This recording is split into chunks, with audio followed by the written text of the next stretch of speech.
Good morning students. Myself Vijayalakshmi Shandile, faculty of Shiv Jyoti Educational Group Kota. How are you all? I hope you all are fine. बच्चों आज हम कक्षा 9 की पाठ्य पुस्तक स्पर्श के पाठ 12 एक फूल की चाह और पाठ 15 खुशबू रचते हैं हाथ का दोहरान करेंगे। बच्चों ये एक फूल की चाह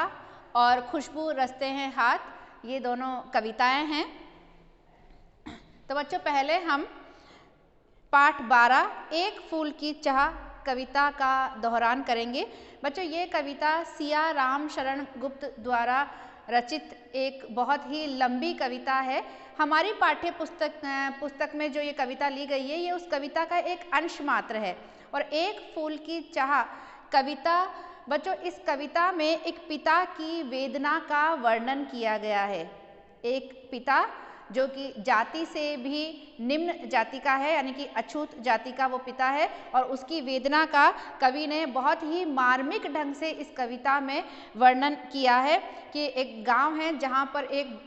भयंकर महामारी फैल गई है और उस महामारी के फैलने के कारण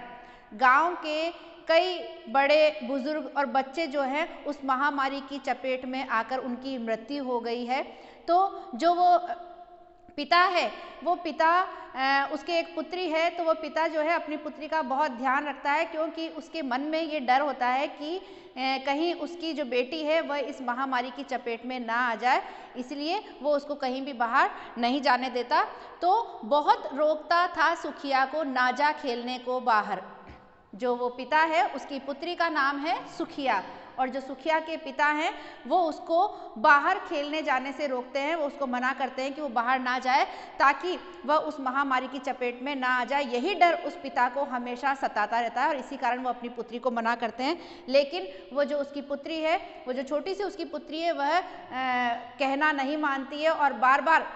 बहुत ही चंचल स्वभाव की वो बालिका है और इसीलिए बार बार वो खेलने के लिए बाहर चली जाती है। और जो डर उसके पिता को सता रहा था कि कहीं मेरी पुत्री उस महामारी की चपेट में ना आ जाए, वही डर उसके सामने आता है और एक दिन जो उसकी पुत्री है वो उस महामारी की चपेट में आ जाती है और उसको बहुत तेज ज्वर आ जाता है। और तब जब उसकी बेटी उस महामारी की चपेट में आ जाती है तो धीरे धीरे जो उसकी स्थिति है वो बहुत ही कमज़ोर होती जाती है, शारीरिक रूप से वो बहुत ही कमज़ोर होती जाती है। और जब उसको खुद को ये महसूस होने लग जाता है कि अब वो इस महामारी से नहीं बच पाएगी तो वह अपने पिता से कहती है कि मुझको देवी के प्रसाद का एक फूल ही दो लाकर। और तब वह अपने पिता से जब वो मरणासन होती है उसे लगता है कि अब वो उस बीमारी से नहीं बच पाएगी तो वो अपने पिता के सामने अपनी एक अंतिम इच्छा रखती है कि उसे देवी के चरणों का एक फूल प्रसाद के रूप में लाकर उसके पिता दे दे। और उसके पिता अपनी बेटी की इस अंतिम इच्छा को पूरी करने की पूरी कोशिश भी करते हैं और इसीलिए गांव में जो एक देवी का मंदिर है तो वो जो पिता है वो उस देवी के मंदिर में जाते हैं और वहाँ पर प्रसाद ग्रहण भी कर लेते हैं, पुजारी द्वारा उनको प्रसाद दे दिया जाता है। लेकिन जब वो प्रसाद लेकर वापस वहाँ से लौटने लगते हैं तभी जो वहाँ पर सवर्ण भक्त होते हैं और वहाँ भक्तों की जो भीड़ होती है उनमें वो जो भक्त होते हैं वो उस अछूत व्यक्ति को, उस अछूत पिता को जो जाति से निम्न जाति का जो था उसको वहाँ देख लेते हैं और उसको वहाँ देखकर वे लोग बहुत ही क्रोधित होते हैं। और क्रोधित होते हुए उनमें से कोई व्यक्ति जोर से चिल्लाकर बोलता है कि सहसा ये सुन पड़ा कि कैसे ये अछूत भीतर आया। अचानक जो सुखिया के पिता हैं उनको ये सुनाई पड़ता है कि भीड़ में से कोई चिल्ला के बोलता है कि ये अछूत व्यक्ति कैसे इस मंदिर के अंदर आ गया है, क्योंकि इस अछूत व्यक्ति ने मंदिर में आकर इस मंदिर की जो चिरकालिक यानी सदियों से जो पवित्रता इसकी चली आ रही थी उस पवित्रता को इसने मंदिर में प्रवेश करके नष्ट कर दिया है। इस प्रकार वो सवर्ण जाति के जो लोग हैं वह अपना क्रोध व्यक्त करते हैं और उसके साथ वे लोग मारपीट भी करते हैं और उसको वे लातों भूसों से मारते हैं और उसको ज़मीन पर गिरा देते हैं और मंदिर में प्रवेश को अपराध मानकर उसको वे न्यायालय ले जाते हैं कि न्यायालय ले गए मुझे वे 7 दिवस का दंड विधान।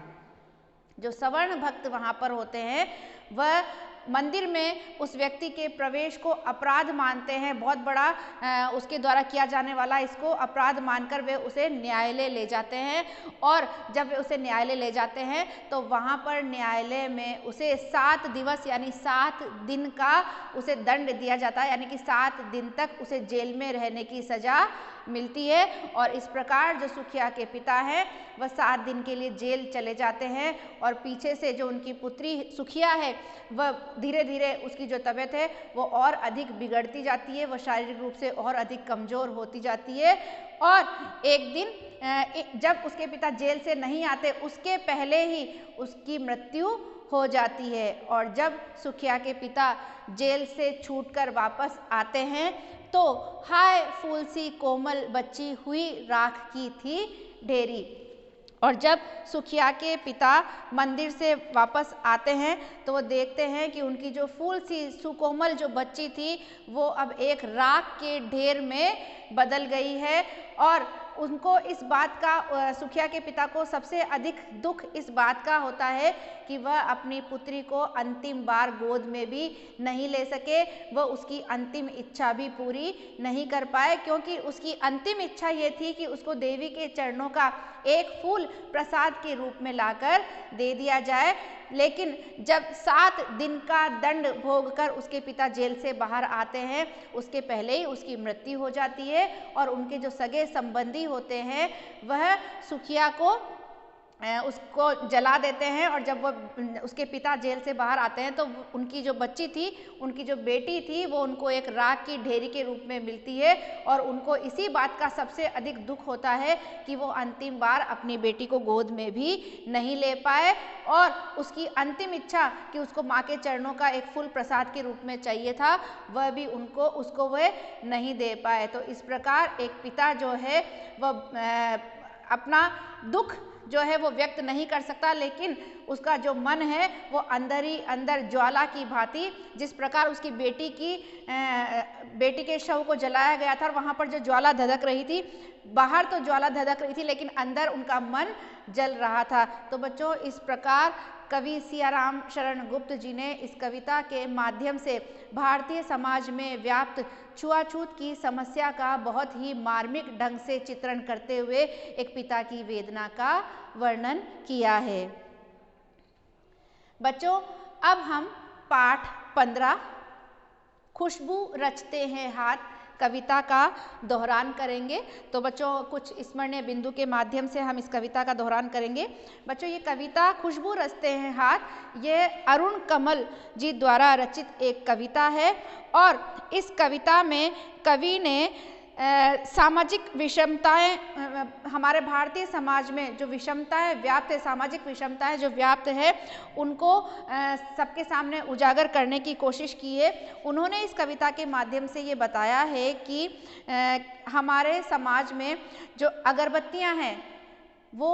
लोगों के मन में, लोगों के दिलों में श्रेष्ठ और अच्छे भाव, श्रेष्ठ भावों को जगाती हैं, उनके जीवन को खुशबू से भर देती हैं। लेकिन इन अगरबत्तियों को बनाने वाले जो श्रमिक हैं, श्रमिक वर्ग जो है वह स्वयं कितना एक तरह से कहें कि नारकीय जीवन जीने पे विवश है। उनका जो जीवन है वह जिस स्थान पर कार्य करते हैं, यानी कि उनका जो कार्य स्थल है वो बहुत ही दयनीय स्थिति वाला है। तो इस कविता में बच्चों कवि ने श्रमिक वर्ग की वेदना का और उनके कार्य स्थल की दुर्दशा का चित्रण किया है कि कई गलियों के बीच कई नालों के पार। बच्चों, इस कविता में कवि कहते हैं कि जो ये अगरबत्तियां बनाने वाले जो श्रमिक वर्ग हैं, यह ऐसे स्थान पर रहते हैं जहां पर कई छोटी छोटी गलियां हैं और उन गलियों में कई पानी, गंदा पानी जिनमें से बहता है, ऐसे नाले हैं जिनमें से लगातार गंदा पानी जो है वो बहता रहता है, जिसमें से बहुत गंदी दुर्गंध जिसमें से आती रहती है। और ऐसी छोटी छोटी गलियों में कई गंदे नालों के पार जहाँ पर कूड़े करकट का ढेर लगा हुआ है और बहुत उन कूड़े करकट में से बहुत गंदी बदबू आ रही है, यानी कि बहुत गंदा बदबूदार इलाका जो है वहाँ पर ये श्रमिक वर्ग रहता है। और ऐसे बहुत ही गंदे बदबूदार इलाके, कूड़े करकट से भरे इलाके में रहना इनकी मजबूरी है। आगे कवि कहते हैं कि उभरी नसों वाले हाथ, घिसे नाखूनों वाले हाथ, यानी कि ये जो श्रमिक वर्ग हैं ये अथक परिश्रम करते हैं, अपने रोजी रोटी को कमाने के लिए इनको बहुत अधिक मेहनत करनी पड़ती है, बहुत गंदे इलाके में तो रहना ही पड़ता है, इसके अलावा इनको शारीरिक रूप से भी बहुत अधिक परिश्रम करना पड़ता है और अत्यधिक परिश्रम करने के कारण जो इनके हाथ हैं उनकी दशा भी बहुत बुरी हो जाती है और लगातार काम करने के कारण, अत्यधिक मेहनत करने के कारण इनके हाथों में जो है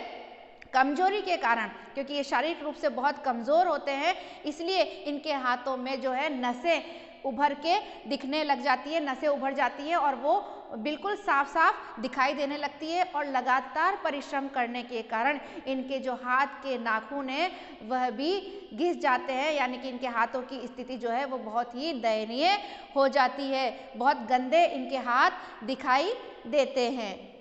पीपल के पत्ते से नए नए हाथ, जूही की डाल से खुशबूदार हाथ।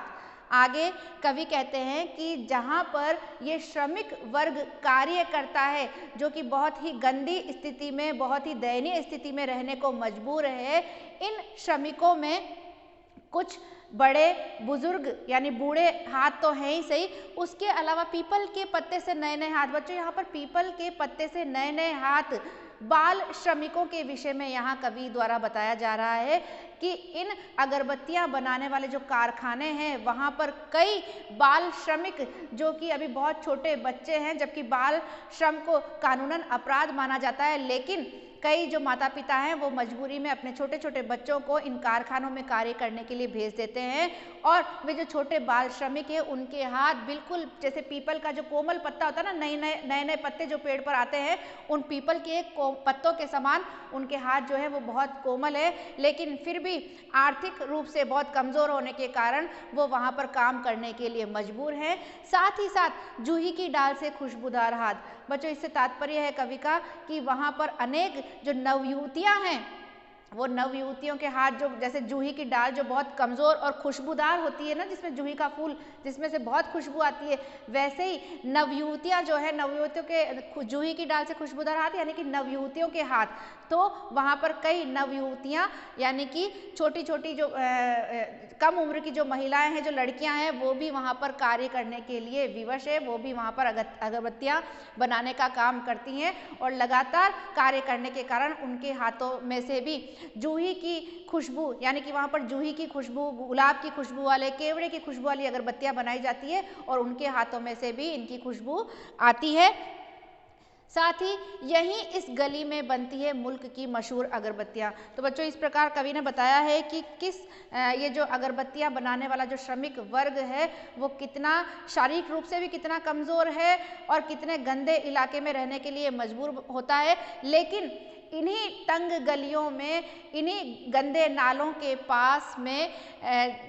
जहाँ पर ये लोग रहने के लिए मजबूर हैं, लेकिन यहाँ पर मुल्क यानी देश, पूरे देश के लोगों के जीवन में खुशबू बिखेरने वाली जो अगरबत्तियाँ हैं वो इन्हीं गंदे मोहल्लों में, गंदे इलाकों में बनाई जाती है। तो बच्चों इस कविता के माध्यम से कवि ने हमें यही संदेश दिया है कि जो हमारे जीवन में खुशबू बिखेरते हैं, हमारे जीवन को खुशबू से भर देते हैं, ऐसे श्रमिक स्वयं कितना नारकीय जीवन जीने के लिए विवश हैं, ये स्वयं कितने गंदे इलाकों में रहते हैं और कितना अधिक शारीरिक श्रम करते हैं, यही इस कविता के माध्यम से कवि ने हमें बताया है। बच्चों अब हम कक्षा 9 की पूरक पाठ्य पुस्तक संचयन का पाठ 5 हामिद खां का दोहरान करेंगे। बच्चों हामिद खां जो एक एस.के. पोट्टेकाट यानी शंकरन कुट्टी पोट्टेकाट जो मलयालम भाषा के प्रसिद्ध कथाकार हैं, उनके द्वारा लिखी गई एक कहानी है। इस कहानी का बच्चों इस कहानी के माध्यम से लेखक एस.के. पोट्टेकाट ने ये संदेश देने की कोशिश की है कि हमें सांप्रदायिक झगड़ों को भुलाकर आपसी स्नेह और सद्भावना का संचार करना चाहिए। इस कहानी का उद्देश्य भी यही है कि हमें सांप्रदायिकता को भुलाकर आपसी प्रेम, स्नेह और भाईचारे की भावना का संचार करना चाहिए और हमें जाति पाति इन सबको भुलाकर भाईचारे के साथ आपस में रहना चाहिए। तो बच्चों, इस पाठ के लेखक एस.के. पोट्टेकाट जब पाकिस्तान में जो तक्षशिला जो प्राचीन विश्वविद्यालय है उसके अवशेष वहाँ पर हैं और जब वे तक्षशिला के पौराणिक खंडर देखने जाते हैं जाते हैं और तब क्या होता है, यही उन्होंने इस कहानी में बताया है कि अभी 2 साल ही तो बीते हैं जब मैं तक्षशिला के पौराणिक खंडर देखने गया था। बच्चों, लेखक बताते हैं कि 2 साल पहले वो तक्षशिला के पौराणिक यानी कि प्राचीन इतिहास से संबंधित जो खंडर है यानी कि अवशेष हैं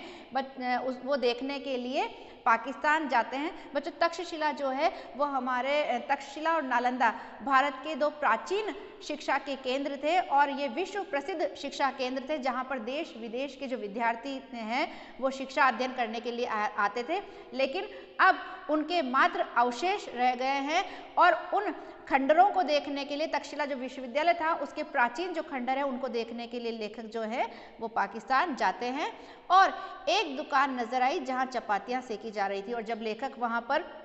पहुंचते हैं, रेलवे स्टेशन पर उतरते हैं तो उनको बहुत तेज भूख और प्यास लगती है और अपनी भूख और प्यास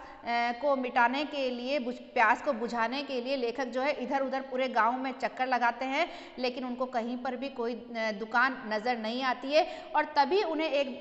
दुकान पर दिखाई देता है कि वहां पर कुछ चपातियां सेकी जा रही है। चपातियों के सिकने की जो सौंधी सौंधी यानी कि हल्की हल्की जो खुशबू है वो उनको बाहर तक आ जाती है और इस प्रकार अनायास ही उनके पैर जो है वो उस दुकान की ओर बढ़ जाते हैं। एक अधेड़ उम्र का पठान अंगीठी के पास सिर झुकाए चपातियां बना रहा था और जब वे दुकान के अंदर प्रवेश करते हैं तो वे देखते हैं कि एक अधेड़ उम्र यानी कि जो ना तो बहुत अधिक जवान है ना बूढ़ा है यानी कि ढलती उम्र वाला एक पठान जो है वो अंगीठी पर चपातियां बना रहा है और लेखक जो है वो दुकान में प्रवेश करके उससे खाने के विषय में पूछते हैं कि कुछ खाने की चीज़ मिलेगी। तो जो पठान है वो उनको जवाब देता है कि सिर्फ चपाती और सालन ही आपको हमारे यहाँ मिलेगा। बच्चों, जब लेखक वहाँ दुकान में पहुँचते हैं तो लेखक इस बात को महसूस कर लेते हैं कि यदि परदेश में हमें अपनी सहायता अगर चाहिए, किसी के द्वारा हमारी सहायता की जाए या हम परदेश में सुरक्षित रहें तो इसके लिए आवश्यक है कि हमें अपने मुंह पर एक सहज मुस्कान बनाए रखनी है और इसीलिए लेखक अपने मुंह पर एक सहज मुस्कान बनाए रखते हैं और दुकान में प्रवेश करते हैं। लेकिन जो वो पठान होता है वह उनको बहुत घूर कर देखता है और वह बोलता भी ऐसे ही बहुत बेपरवाही से वो उनको देखता रहता है और उनको ऐसे ही जवाब भी वो उनको बहुत ऐसे देता है कि जो मन को हमारे चुभ जाए। लेकिन लेखक जो है वो फिर भी उसकी तरफ बहुत मुस्कुराते हुए ही देखते रहते हैं। लेखक के चेहरे पर मुस्कान बनी ही रहती है और तब वो उनको बैठने के लिए कहता है कि हाँ, आपको चपाती और सालन मिलेगा और लेखक वहाँ पर बैठ जाते हैं। जब वो वहाँ पर बैठकर दुकान को देखते हैं तो देखते हैं कि दुकान की जो हालत है वो बहुत ही खराब दयनीय स्थिति में है। जो आंगन है वो बेतरतीबी से लिपा हुआ है, दीवारों पर धूल सनी हुई है और एक खाट पड़ी हुई है कोने पर। तो एक कोने में खाट पड़ी हुई थी जिस पर एक दड़ियल बुढ़ा गंदे तकिए पर कोहनी टेके हुए हुक्का पी रहा था और वो देखते हैं कि एक खाट कोने में पड़ी हुई है जिस पर एक दाढ़ी वाला जो बूढ़ा व्यक्ति है वो गंदे तकिए पर अपनी कोहनी टिकाए हुए हुक्का पी रहा है और वो हुक्का पीने में इतना मगन हो जाता है कि उसको स्वयं का भी ध्यान नहीं है और पूरे संसार को भुलाकर वो सिर्फ हुक्का पीने में व्यस्त है। हमारे यहाँ तो अगर बढ़िया चाय पीनी हो या बढ़िया पुलाव खाना हो तो बेखटके मुसलमानी होटल में जाया करते हैं। और जब लेखक ये सारा दृश्य देख लेते हैं तो जो दुकान का जो मालिक है वह लेखक के पास आकर उससे पूछता है कि भाई जो मेरी होटल है वह तो मैं मुसलमान हूँ और आप किस जाति के हैं, आप किस धर्म के हैं। तो लेखक उसे बताते हैं कि मैं तो एक हिंदू परिवार में मेरा जन्म हुआ यानी कि मैं एक हिंदू हूँ। तो वह कहते हैं कि क्या आप एक मुसलमानी होटल में खाना खाना पसंद करेंगे तो जो लेखक है वह उस व्यक्ति को बताते हैं, उस पठान को कहते हैं कि हमारे यहाँ तो यानी हमारे भारत में तो यदि बढ़िया चाय पीनी हो, बढ़िया पुलाव खाना हो तो हम लोग बेखटके यानी बिना किसी संकोच के हम तो मुसलमानी होटल में ही जाते हैं। और लेखक के मुंह से ऐसी बात को सुनकर जो वो पठान है वो बहुत ही आश्चर्यचकित होता है। वह विश्वास ही नहीं कर पाता कि हिंदू और मुसलमान इतने प्यार और भाईचारे से भी रह सकते हैं। वह व्यक्ति जो है, जो पठान है, जो रोटी सेक रहा था, जिसकी दुकान में लेखक खाना खाने के लिए जाते हैं, जब लेखक उससे उसका नाम पूछते हैं कि आपका शुभ नाम क्या है, तो बताता है कि मेरा नाम हामिद खां है। और इस प्रकार बातों ही बातों में लेखक और हामिद खां के बीच में एक आत्मिक रिश्ता बन जाता है। हामिद खां लेखक को चपाती, चावल और सालन परोसता है और लेखक बड़े चाव से यानी बहुत शौक के साथ वो खाना खाते हैं। और जब उनका पेट पूरी तरह से भर जाता है तो वे खाना खाने के बाद में मुस्कुराते हुए हामिद खां ने हाथ पकड़ लिया और बोला, भाईजान माफ़ कीजिएगा, पैसा नहीं लूँगा, आप मेरे मेहमान हैं। तो खाना खाने के बाद में लेखक हामिद खां को पैसे देने लगते हैं। तो जो हामिद खां है वह लेखक को पैसे लेने से मना कर देता है। वो ये कहता है कि मैं आपसे पैसे नहीं लूँगा क्योंकि आप तो मेरे मेहमान हैं। लेकिन लेखक उससे कहते हैं कि मेहमान नवाजी तो अपनी जगह है, लेकिन एक दुकानदार होने के नाते आपको मेरे से पैसे लेने पड़ेंगे। और जब लेखक आग्रह करते हैं तो हामिद खां उनके हाथ से वो 1 रुपये का नोट ले लेता है और वापस वो लेखक को दे देता है। और ये कहता है कि जब आप भारत जाएं, हिंदुस्तान में जाएं, तो वहाँ पर जब आप किसी मुसलमानी होटल में बढ़िया चाय या पुलाव खाने के लिए जाएं तो ये 1 रुपया वहाँ पर देना और मुझे आप याद करना। तो बच्चों, जब 2 वर्ष के पश्चात लेखक अपने घर में समाचार पत्र पढ़ रहे होते हैं तो समाचार पत्र पढ़ते हुए वे उसमें खबर पढ़ते हैं कि तक्षशिला में आगजनी हो गई है। ये खबर को पढ़ते ही उन्हें हामिद खां की याद आती है और वह भगवान से उसके लिए प्रार्थना करते हैं कि वह दुकान जिसने मुझ भूखे को दोपहर में छाया तथा खाना देकर मेरी क्षुधा को शांत किया था, बची रहे। मैं यही प्रार्थना अब भी कर रहा हूँ। और जैसे ही वो ये समाचार पत्र में खबर पढ़ते हैं कि तक्षशिला में आगजनी हो गई है तो इस खबर को पढ़कर वे भगवान से विनती करने लगते हैं कि हे प्रभु, हे भगवान। वह हामिद खां, क्योंकि हामिद खां से उनका एक आत्मिक रिश्ता बन गया था, दोनों की मित्रता हो गई थी, तो वे भगवान से प्रार्थना करते हैं कि जिस हामिद खां ने मुझे ऐसी कड़कड़ाती धूप में भोजन देकर मेरी क्षुधा यानी मेरी भूख को तृप्त किया, यानी संतुष्ट किया, मेरी भूख को शांत किया और मुझे छाया दी, तो ऐसे जो हामिद खां हैं उसकी दुकान को वह सुरक्षित रखे, ऐसी वो भगवान से प्रार्थना करने लगते हैं। आई होप बच्चों आपको दोहरान के दौरान ये पाठ अच्छे से समझ में आ गया होगा। बच्चों, अब हम हमारी कक्षा 9 की हिंदी व्याकरण की पाठ्य पुस्तक का प्रकरण अर्थ की दृष्टि से वाक्य भेद का दोहरान करेंगे। बच्चों, आपको मैंने बताया इसमें हम स्मरणीय बिंदु के माध्यम से इस पाठ का दोहरान करेंगे कि वाक्य किसे कहते हैं, वाक्य के अर्थ की दृष्टि से वाक्य के कितने भेद होते हैं। तो बच्चों, सबसे पहले मैं आपको बताऊंगी कि वाक्य जो है कैसे बनते हैं। तो सार्थक शब्दों का व्यवस्थित शब्द समूह वाक्य कहलाता है। बच्चों, जब हम सार्थक वर्णों का मेल करवाते हैं तो उन सार्थक वर्णों के मेल से एक सार्थक शब्द बनता है और सार्थक शब्दों का व्यवस्थित व क्रमबद्ध समूह ही वाक्य कहलाता है। बच्चों, वाक्यों का वर्गीकरण 2 आधार पर किया गया है, रचना के आधार पर और अर्थ के आधार पर। तो अर्थ की दृष्टि से वाक्य के 8 भेद होते हैं। विधानवाचक वाक्य, आज्ञावाचक वाक्य, प्रश्नवाचक वाक्य, इच्छावाचक वाक्य, संदेहवाचक वाक्य, संकेतवाचक वाक्य, निषेधवाचक वाक्य और विस्मयवाचक वाक्य। बच्चों, विधानवाचक वाक्य कि जिन वाक्यों में किसी एक क्रिया का सामान्य तरीके से होने का हमें पता चलता है, सामान्य तरीके से होने का बोध होता है, उसे हम विधानवाचक वाक्य कहते हैं। आज्ञावाचक वाक्य या विधिवाचक वाक्य जिन वाक्यों से हमें आज्ञा या अनुमति देने का बोध हो उसे हम आज्ञावाचक वाक्य कहते हैं। इच्छावाचक वाक्य जिन वाक्यों से हमें किसी कार्य के होने में जिन वाक्यों में हमें वक्ता की इच्छा, आशीर्वाद या आशा का भाव जहाँ पर व्यक्त हो रहा हो उसे हम इच्छावाचक वाक्य कहते हैं। प्रश्नवाचक वाक्य जिन वाक्यों में वक्ता के द्वारा प्रश्न पूछा जाए, प्रश्न किया जाए, उन्हें हम प्रश्नवाचक वाक्य कहते हैं। संदेहवाचक वाक्य जिन वाक्यों में किसी कार्य के होने में संदेह हो अथवा किसी कार्य के होने की संभावना व्यक्त की जाए उसे संदेहवाचक वाक्य कहते हैं। संकेतवाचक वाक्य जिन वाक्यों से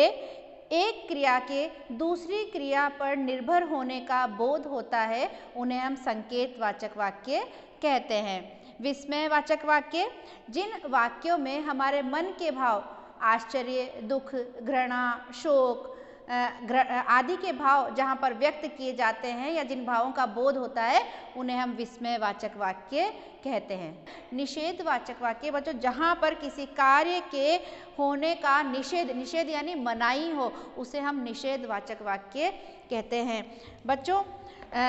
आई होप आपको जो मैंने पाठ का दोहरान करवाया, जिन पाठ का दोहरान करवाया वो आपको अच्छे से समझ में आए होंगे। आप घर पर एक बार पुनः इन पाठ का दोहरान करें, घर में रहें, सुरक्षित रहें। धन्यवाद।